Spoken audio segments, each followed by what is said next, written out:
দিনটি ছিল রিসেপশনের দিন। আমরা কিন্তু খুব সময় মতনই পৌঁছে গেছিলাম।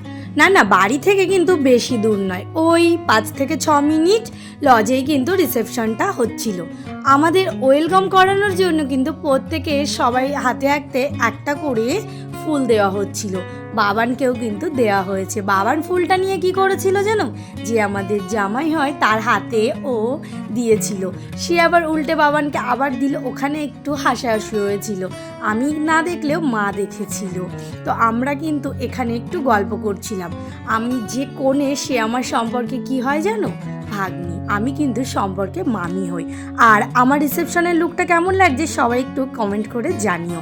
আর যেহেতু একটা ফ্লোরের মধ্যে সব আয়োজন ছিল, তাই সবাই এক কোণায় বসেছিল দিদির পাশে। যেহেতু দিদির শরীরটা ভালো না, এদিক ওদিক যেতে পারবে না, ওই কারণে দিদির পাশেই সবাই বসেছিল। আর আমরা কিন্তু দিনটি খুব সুন্দর কাটিয়েছিলাম।